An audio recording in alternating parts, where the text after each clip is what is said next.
All right, it's that time we talk property. The number of $3 million suburbs has doubled in 2021, and APRA has introduced stricter rules regarding lending. Anne Flaherty, economist at REA Group, joins me and has all the details. $3 million suburbs. Wow. There's a stack of them now, Anne. Absolutely. Last year, we saw the number double, and this year, we've already seen the number of $3 million suburbs double. The most expensive suburb in the country was Point Piper, with an extraordinary median of $15 million, followed by Tamarama with a median of $10 million. So we have 70 suburbs that are now in the $3 million club. Unsurprisingly, the majority of these are in the Greater Sydney area, with those eastern suburbs dominating the list. The remaining 5 suburbs that weren't in Greater Sydney were in Melbourne, with Bayside and eastern suburbs being the most expensive. So in Melbourne, Toorak had the highest median with a median of 5.3, followed by East Melbourne at 3.8. What's more is that there's another 60 suburbs that are currently just under that $3 million mark that have the potential to tip into the club over the coming months. And what's interesting is that a lot of these suburbs actually aren't in New South Wales or Victoria. Suburbs like Dalkeith, for example, in Western Australia, and Sunshine Beast in Queensland are getting very close to that level as well. And So, continue. oh, sorry. I was just going to say one of the reasons, in addition to the price drivers that we're seeing across the market, like low interest rate, high household savings, supply and demand has been a really big impact of price growth as well. And we tend to see these suburbs are far more tightly held.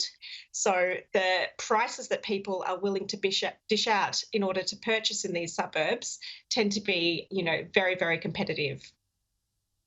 Now, it's only going in one direction as well, isn't it? The prices, particularly in Sydney, are just going to continue to skyrocket, and we're seeing the place open up on Monday.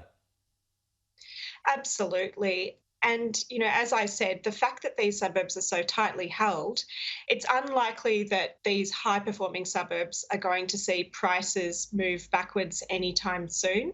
Those drivers of price growth are still there. And once things open up, this will make the market more active as well. Now, APRA bringing in these stricter rules for home loans, and look, it sounds good in principle, but really it's just going to make it more difficult for first home buyers, not so much those that have large amounts of property. Yes, it's a good point. So what APRA's done is that they've increased that interest rate buffer. So when they decide when a bank decides how much to lend to someone, they take into account how much would that person be able to repay if interest rates were increased by 2.5%. Now, what APRA's done has risen that to 3%. So I don't think this will have too much of an impact on prices.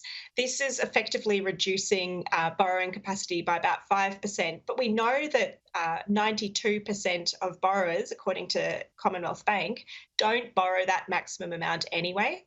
The people who are most likely to borrow at that higher level tend to be people like first home buyers who are more constrained by what they are able to borrow. Investors as well, it could have an impact on, because investors tend to pay a higher rate of interest anyway and can often be a bit more leveraged. What about for those people that own property and want to draw back against the property as much as they possibly can and maybe invest that money elsewhere? Well, you make a really good point. People who are already in the property market have an asset that's grown in value significantly, probably over the last 12 to 18 months. So what that does is it increases a person's usable equity to help them buy another property. Now, these are the buyers that are less likely to be borrowing their maximum capacity. So, this big sector of the property market, these buyers are not really going to be impacted by this change.